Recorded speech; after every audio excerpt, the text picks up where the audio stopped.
August 1945. The war had just ended, but 22 Japanese women remained prisoners at Camp Huntsville, Texas. Nurses, translators, and civilian workers captured in the Philippines. They'd been taught that American men were weak, soft, corrupted by decadence and luxury.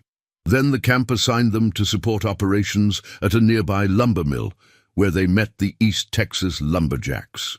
These men, massive, strong, capable of felling trees with axes and carrying logs that weighed hundreds of pounds, shattered every assumption about American weakness.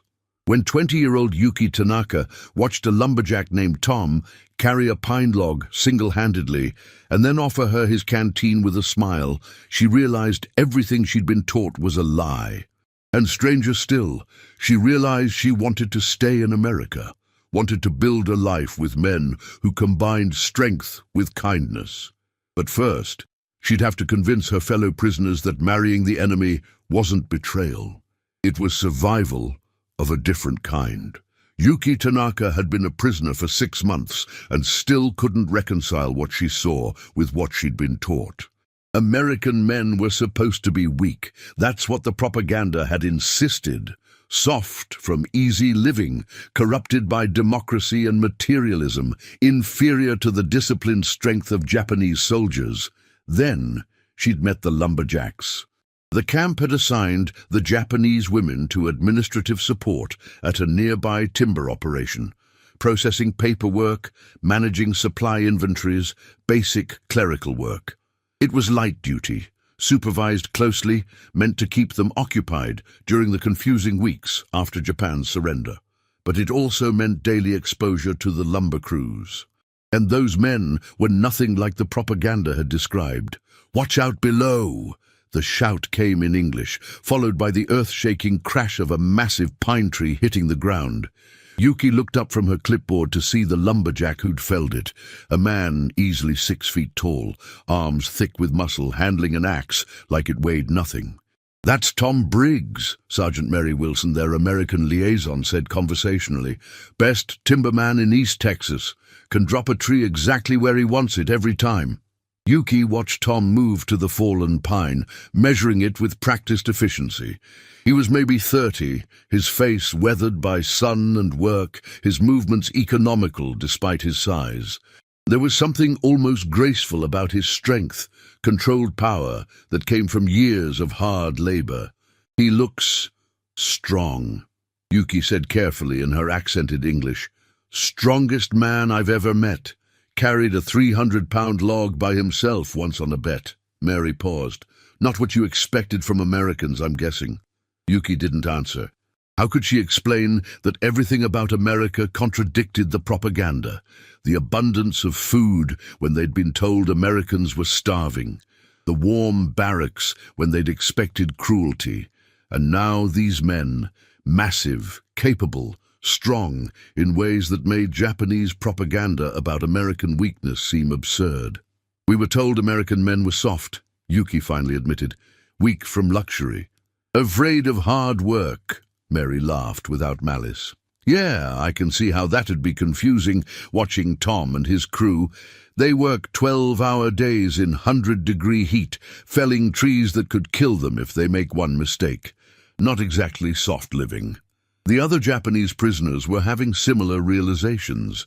Keiko, a former translator, kept staring at the lumber crews with open fascination. Sachiko, the youngest at 18, had been caught watching the men during lunch break with an expression that their matron, Hana Watanabe, found deeply troubling.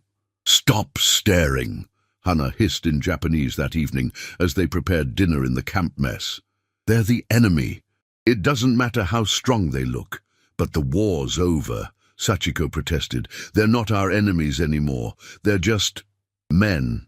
They're American men. We're Japanese women. That division doesn't disappear because the war ended." Yuki understood Hana's position. She was 42, old enough to remember when Japanese identity meant something specific, something pure. The idea of Japanese women being attracted to American men, even strong, capable American men, felt like betrayal. But Yuki was 20. She'd spent 6 months as a prisoner and learned uncomfortable truths. Japan had lost. The homeland was occupied, destroyed, uncertain. And these American men, with their casual strength and easy smiles, represented something Japan's rigid hierarchy had never offered: the possibility of choice. The next day, Tom approached Yuki directly. She was checking inventory sheets near the mill when his shadow fell across her paperwork. "Ma'am, we're short 3 boxes of nails in the equipment shed. Your records show we received them yesterday. Any idea where they might be?" Yuki looked up, way up at his face.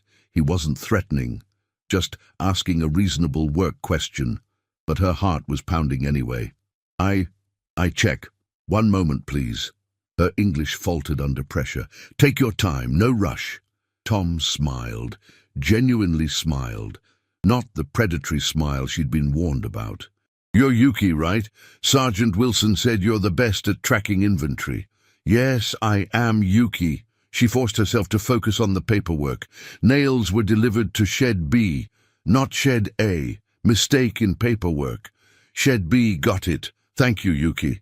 That would have taken me an hour to figure out." He started to leave, then paused. "You speak English really well, by the way. Better than my Japanese, that's for sure." He walked away before Yuki could respond, leaving her staring at her paperwork with trembling hands. "He spoke to you." Keiko had appeared beside her, eyes wide. "What did he say?" "He asked about nails, and he smiled, and thanked me. He was polite, very polite, like I was—" Yuki struggled for words. "Like I was a person, not a prisoner. Not the enemy, just a person helping with work." That night the women gathered in their barracks, and the whispered conversations all circled the same topic: the lumberjacks. "Did you see how they work?" Keiko said. "No complaints, no orders from officers, just men doing hard labor because it needs doing. And they're so big," Sachiko added, her voice awed. "In Japan, men that strong would be sumo wrestlers, but here they're just normal workers." "They're not normal," Hana said sharply. "They're Americans. Don't forget what America did to Japan. The bombs, the occupation, our defeat." "But we were lied to," Yuki said quietly. "About American weakness, about their character. If we were lied to about that, what else was a lie?" The question hung in the humid Texas air, unanswerable and dangerous. Before we discover what happens when attraction crosses enemy lines, tell us where you're watching from. Whether you're in Texas, Japan, or anywhere else in the world, we love knowing where our community of history enthusiasts gathers. The dynamics shifted over the following week. The Japanese women became more comfortable around the lumber crews, and the men became more relaxed around the prisoners. Small interactions multiplied. A lumberjack asking Yuki to translate a measurement, Keiko helping a worker find a misplaced tool, Sachiko learning English phrases from the younger crew members. Tom Briggs emerged as a natural bridge between the two groups. He was respectful without being distant, friendly without being inappropriate, and genuinely curious about the women's experiences. "What's Japan like?" he asked Yuki one afternoon during a break. They were both in the supply shed, cataloging equipment. "I mean, before the war. What was it like growing up there?" Yuki considered how to answer. "Beautiful, very different from Texas. Mountains, temples, strict traditions, family very important, honor very important. Do you miss it?" "Yes, but—" She paused, choosing words carefully. "The Japan I miss maybe doesn't exist anymore. War changed everything." "War changes everything everywhere," Tom agreed. "My brother came back from Europe. He's not the same person who left. Says he can't look at anything the same way." You didn't go to war?" "Timber was essential industry, needed for building ships, airfields, everything. So I stayed here, cutting trees while other men fought." His voice carried something that might have been guilt. "Sometimes I wonder if I should have gone anyway." "You are strong enough," Yuki said, surprising herself with her boldness. "Stronger than anyone I've seen." "You could have been good soldier," Tom looked at her with something like appreciation. "Thank you for that, but I think maybe the world needed me cutting trees more than shooting people. At least trees don't shoot back." The conversation was interrupted by shouts from the yard. One of the smaller lumber workers had been injured. A log had rolled onto his foot, possibly breaking bones. The crew was panicking, unsure whether to move him. Tom reacted instantly. "Don't move him! Someone get the truck!" He was already running toward the injured man. Yuki followed without thinking. "I am nurse. I was nurse in Philippines." Tom glanced at her. "You know first aid?" "Yes. Let me see." The injured worker, a young man named Charlie, was in serious pain but trying not to show it. Yuki knelt beside him, her training overriding her prisoner status. She examined the foot carefully, noting swelling but no obvious compound fracture. "Boot must come off," she said firmly. "Carefully, very carefully." Tom helped her ease the boot off while Charlie bit back screams. The foot was badly bruised and swelling rapidly, but Yuki didn't see bone displacement. "Not broken, I think. But need ice, need elevation, need doctor to confirm." "Hospital's 20 minutes away," Tom said. "Can you stabilize it until then?" "Yes, I need—" Yuki switched to Japanese, frustrated with her limited English vocabulary, then back. "Need cloth, need stick, need ice." Within 5 minutes, she'd improvised a splint and ice pack using materials from the supply shed. Charlie was loaded into a truck and driven to the hospital, with Yuki's emergency treatment earning impressed looks from the lumber crew. "You really are a nurse," Tom said with genuine respect, "not just paperwork skills." "I was field nurse in Philippines, treated many injuries. Then Americans captured my hospital." Yuki's voice was matter-of-fact. "I became prisoner instead of nurse." "But you're still a nurse. That doesn't change." Tom paused. "Thank you. You probably saved Charlie's foot." Later that evening, Sergeant Wilson pulled Yuki aside. "The mill foreman wants to know if you'd be willing to serve as site medic. They've got 30 men working dangerous jobs every day. Having someone with medical training on site could prevent serious injuries." "I am prisoner. Can prisoners do this?" "You're a skilled professional who just proved her value. The war's over. Japan surrendered. At some point, we need to figure out what happens next for all of you." What happened next for Yuki was a subtle shift in status. She was still a prisoner, still supervised, still constrained by camp rules. But she was also the site medic, someone the Lumberjacks trusted, respected, came to with injuries. And she was spending more time with Tom, who seemed to find reasons to check on the medical station with suspicious frequency. "How's Charlie doing?" Tom asked for the 3rd time that week. "Hospital says no break. He back in 2 weeks with crutches." Yuki was organizing her medical supplies, trying not to smile at Tom's transparent excuse for visiting. "That's good, real good." Tom hesitated. "Yuki, can I ask you something personal?" "Yes?" "What happens to you when the camp closes, when prisoners are sent home? Do you want to go back to Japan?" The question Yuki had been avoiding. "I don't know. Japan is home, but Japan is destroyed. Family may be dead, nothing left for me there. What if you could stay here in America? Is that possible?" "I don't know, but—" Tom was choosing words carefully. "Some of the guys have been talking about how you and the other women aren't really enemies. You're just people who got caught up in something terrible. And now that it's over, maybe—" "Maybe what?" "Maybe some of you could stay, build lives here, if you wanted." Yuki looked at this massive American lumberjack who'd gone from enemy to colleague to something else entirely. "Why you care? Why you want us to stay?" Tom's answer was simple and devastating. "Because I've spent 6 weeks watching you work, watching you help people, watching you be brave and skilled and kind.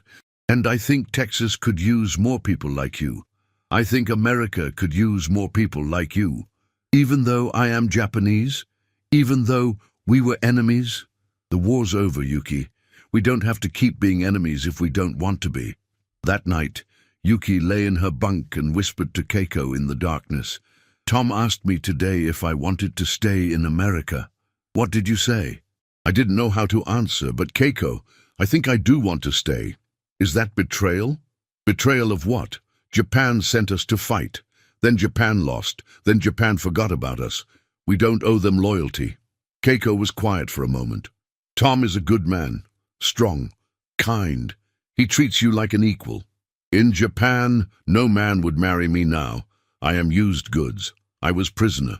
I have no family, no dowry, nothing. Yuki's voice cracked. But here, Tom sees me as just me, not as failure, just as Yuki, who is good nurse and good person. Then maybe America is where we should be. September brought cooler weather and a critical decision point. The camp received orders to begin repatriating Japanese prisoners. Ships were being organized. Transport schedules developed. Within 3 months, everyone would return to Japan to devastation, occupation, and uncertain futures, unless they found a reason to stay. There's a process, Sergeant Wilson explained to the assembled women. It's not simple, but it exists. Japanese nationals can apply for residency if they have American sponsors. Employment, marriage, humanitarian circumstances, there are legal paths to staying. Marriage, Hana's voice was sharp, to American men. If that's what both parties want, yes, the law allows it. Wilson's tone was carefully neutral. I'm not suggesting anything, just explaining options. After Wilson left, the barracks erupted in debate.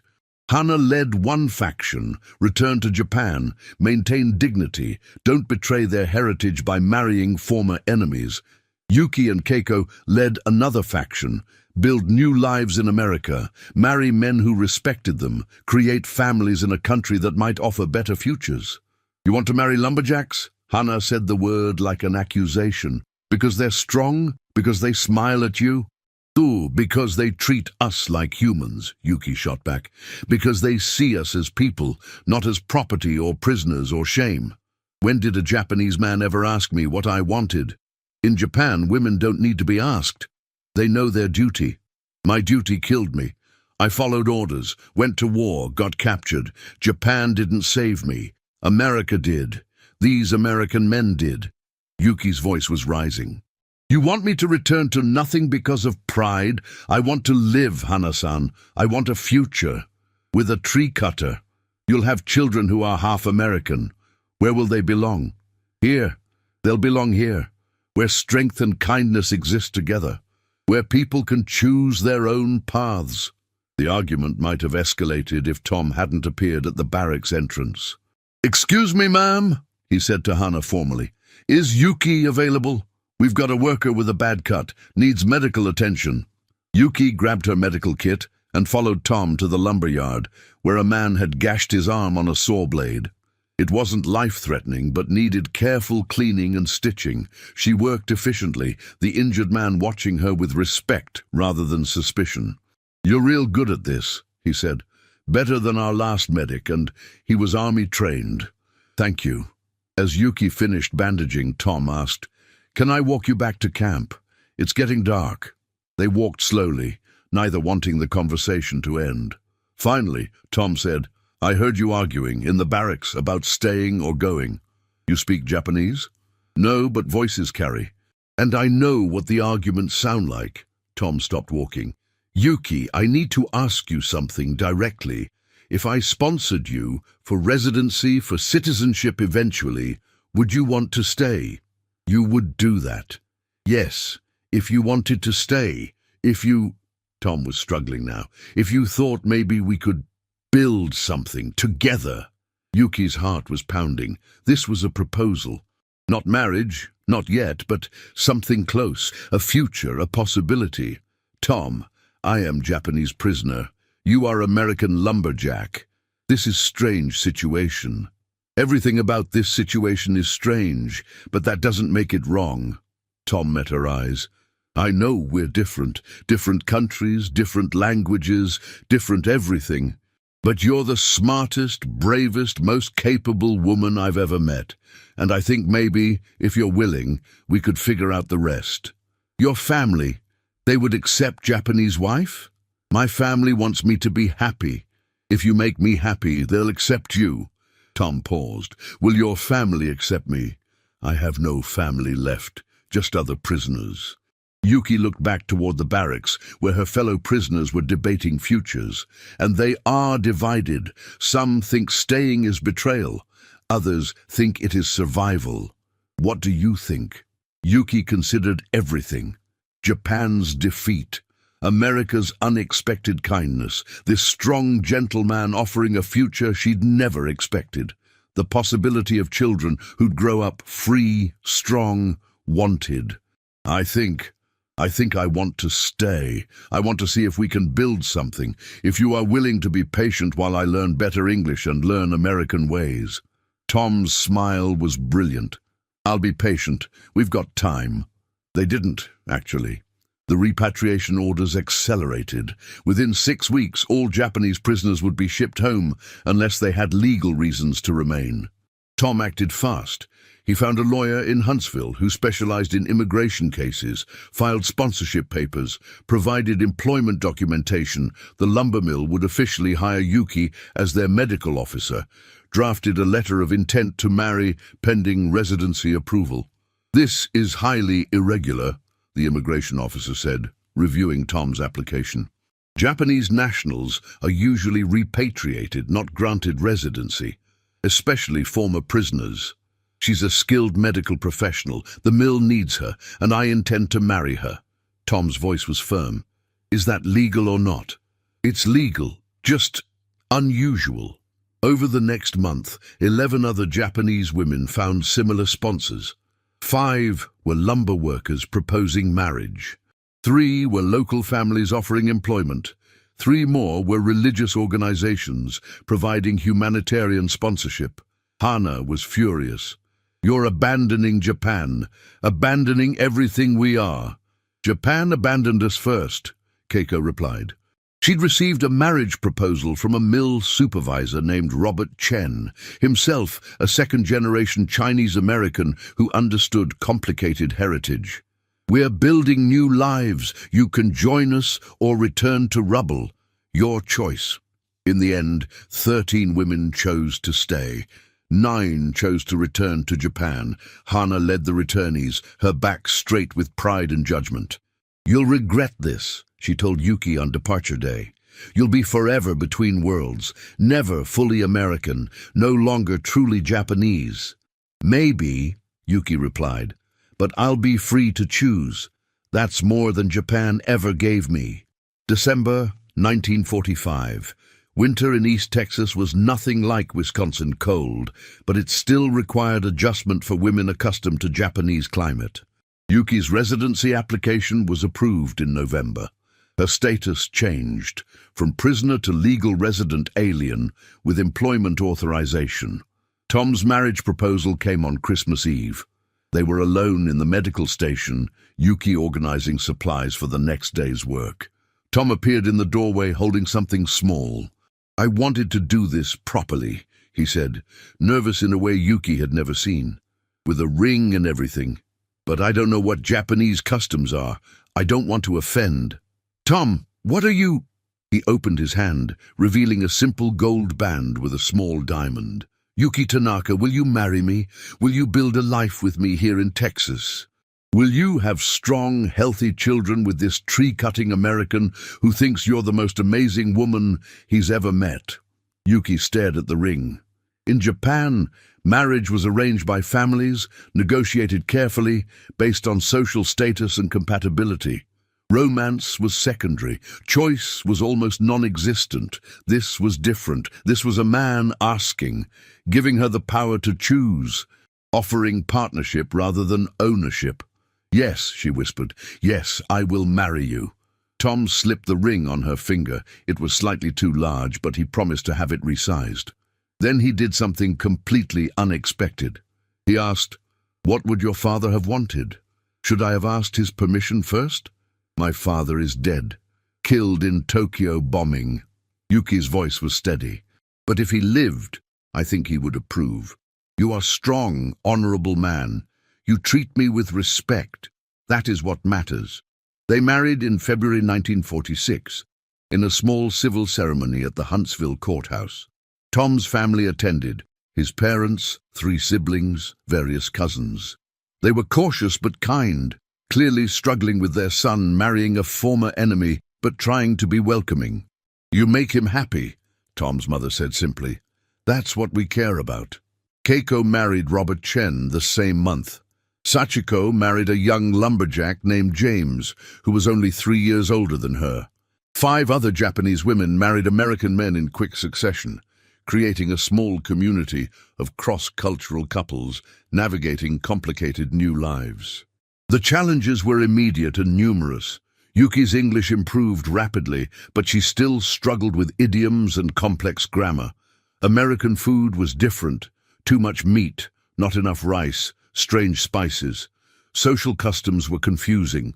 Americans were informal in ways that felt disrespectful, but they were also more egalitarian than Japanese hierarchy ever allowed. "You can call my parents by their first names," Tom explained. "They prefer it to Mrs. and Mr. Briggs. That is very strange. In Japan, I would never address elder by first name. In Texas, it's a sign of warmth. They're inviting you to be family, not just daughter-in-law." Pregnancy came quickly. Yuki discovered she was expecting in April, and the news transformed her from former prisoner to expectant mother in her community's eyes.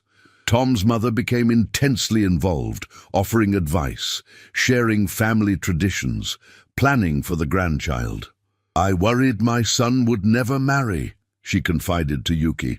"Too focused on work, too comfortable alone. Then he met you, and everything changed." "You are not angry that he married Japanese woman?" "Angry? No, honey. Grateful. You're good for him. You make him think beyond trees and lumber. You're building something together." The something became concrete in December 1946, when Yuki gave birth to a son they named David Thomas Briggs, American first name, Tom's middle name as middle name, solidly American identity. But Yuki privately called him Daiichi when they were alone, maintaining her heritage quietly. The baby was huge, 10 pounds, broad-shouldered even as an infant, clearly inheriting Tom's physical build. "He'll be a lumberjack like his daddy," Tom's father joked. "Or a football player. Look at those shoulders." Yuki held her son and marveled. She told Tom she wanted strong, healthy children, and David certainly qualified. But more than that, he represented possibility, a child who'd grow up American but carry Japanese heritage, who'd learn strength from his father and discipline from his mother, who'd never know the limitations of rigid hierarchy or the trauma of war. "What's the Japanese word for strong?" Tom asked, watching his son sleep. "Tsuyoi. Tsuyoi David. I like that." Tom kissed Yuki's forehead. "Thank you for choosing to stay. For choosing us." "Thank you for asking," Yuki replied. "For giving me choice." The years passed with surprising ease. David was joined by a sister, Catherine Yuki Briggs, in 1948. Yuki's English became fluent, her medical practice expanded. She became the trusted medical professional for much of rural East Texas, treating lumberjacks, farmers and families with equal skill. But integration wasn't always smooth. Post-war prejudice ran deep. Some locals refused treatment from the Japanese nurse. Some parents wouldn't let their children play with David and Catherine. Some stores asked the Briggs family to shop elsewhere. Tom handled it with controlled fury. After one store owner refused to serve Yuki, Tom organized a boycott that lasted 3 months until the owner apologized. When a school administrator suggested David might be more comfortable in a different school, Tom showed up at the board meeting with 15 character witnesses and threatened legal action. "You don't mess with my family," he said simply. "And Yuki is my family. My children are American citizens. Anyone who has a problem with that can take it up with me." Gradually, persistence and Yuki's undeniable competence won over most skeptics.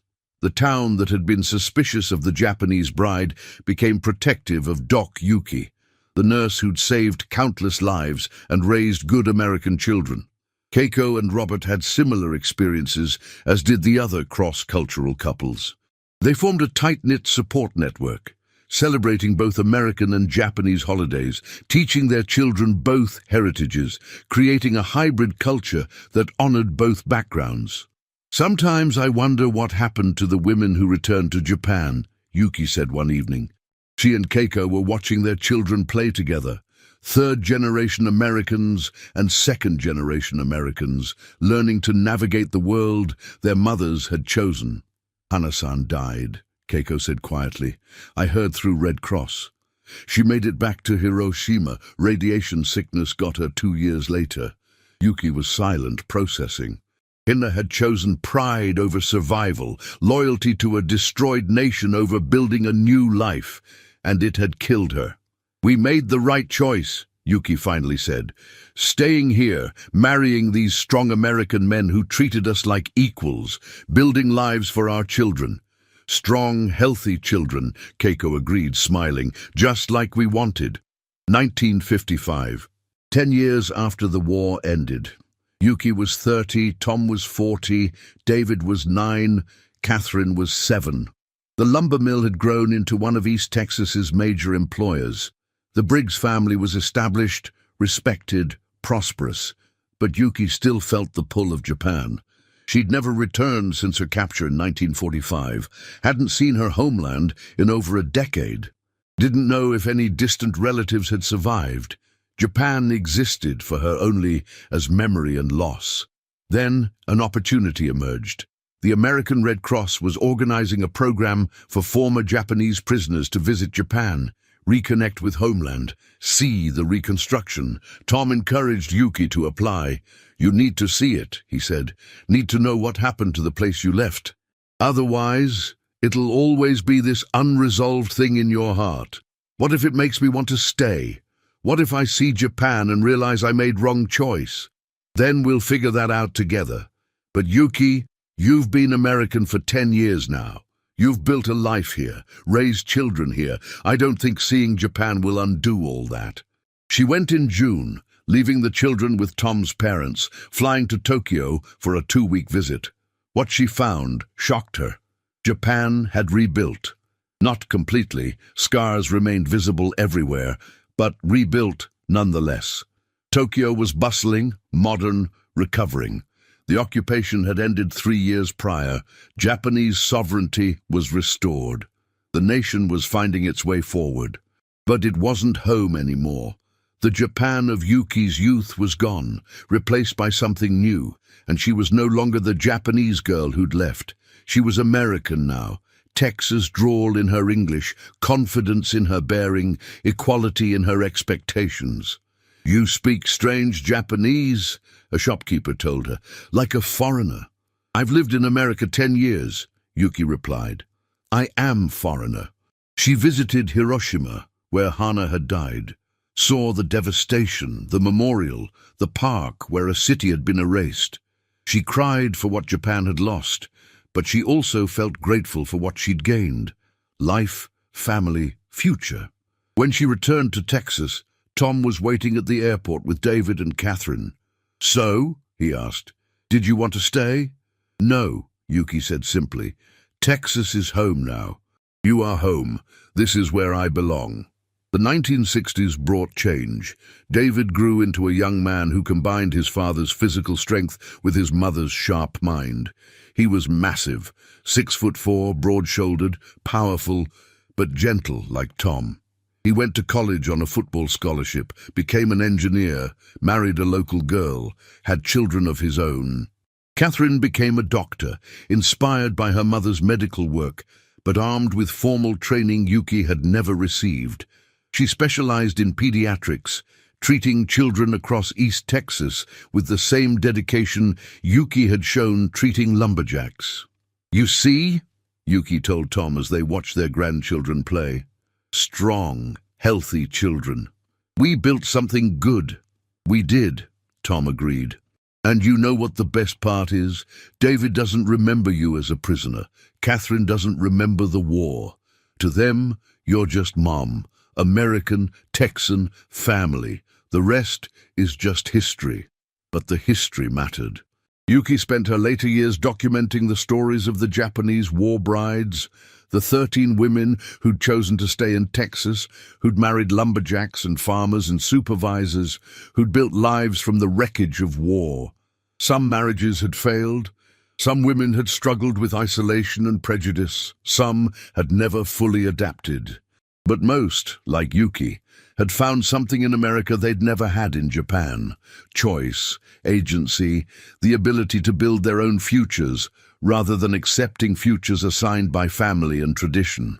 "We wanted to marry lumberjacks because we wanted strong, healthy children," Yuki wrote in her memoir, published in 1975. "But what we really wanted was strength combined with kindness. Power combined with respect. Men who could fell trees with their hands, but would never raise those hands in anger. We found that in Texas. We found futures we couldn't have had anywhere else." The memoir became unexpectedly popular, especially among younger Japanese Americans struggling with identity. Yuki became a speaker, invited to universities and cultural centers to discuss her experiences. "How did you reconcile being Japanese with being American?" students asked. "I didn't reconcile," Yuki replied. "I combined. I took the discipline and respect of Japanese culture and the freedom and opportunity of American culture and created something new. My children are both, my grandchildren are both. That's not conflict, that's richness." 1995. 50 years after the war ended, Yuki was 70, Tom was 75. They'd been married 49 years. Their children were established professionals. Their grandchildren were in college. Their great-grandchildren were beginning to arrive. Tom's health was failing. Decades of hard lumber work had taken their toll on his body. Arthritis, bad knees, a heart that was wearing out. But his mind was sharp, and his love for Yuki hadn't diminished. "No regrets?" he asked one evening as they sat on their porch, watching the Texas sunset. "No regrets," Yuki confirmed.